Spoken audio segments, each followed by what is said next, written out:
गर्मियों के दिन थे। शाम के समय एक बतख झील के पास ही पेड़ के नीचे अपने अंडे देने के लिए जगह खोज रखी थी। उसने वहां पर 5 अंडे दिए।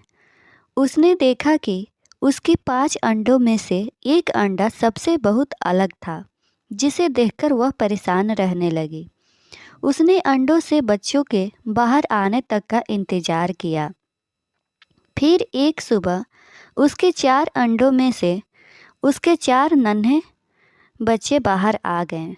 वो सभी बहुत सुंदर और प्यारे थे, लेकिन 5वें अंडे से अभी तक बच्चा बाहर नहीं आया था। बतख ने कहा कि यह 5वें अंडे का बच्चा सबसे सुंदर बच्चा होगा, तभी वह बाहर आने में इतना ज़्यादा समय ले रहा है। एक सुबह वह 5वां अंडा भी फूट गया। उसमें से एक बदसूरत बतख का बच्चा निकला। बतख का यह बच्चे अपने बाकी के चारों भाई बहनों से बहुत बड़ा और बदसूरत था।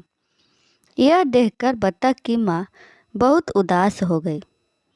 उसे उम्मीद थी कि शायद कुछ दिनों बाद वह बदसूरत बतख भी अपने भाई बहनों की तरह सुंदर हो जाएगा।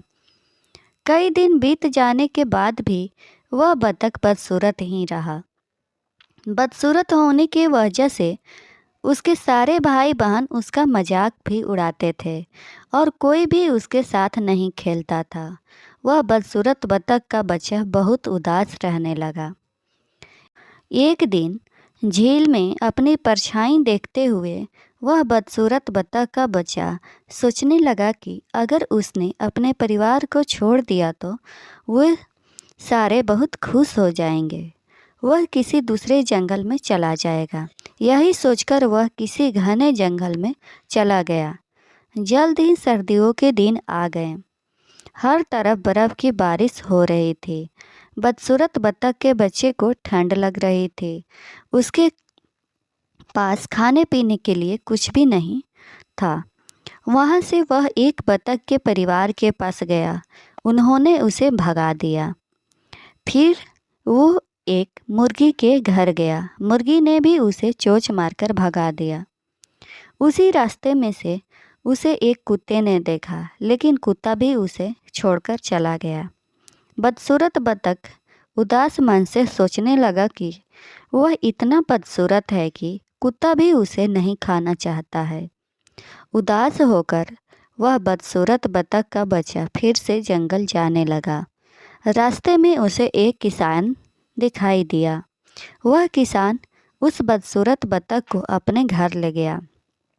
वहाँ पर उसे एक बिल्ली परेशान करने लगी, तो वह वहाँ से भी भाग गया और फिर से एक जंगल में रहने लगा।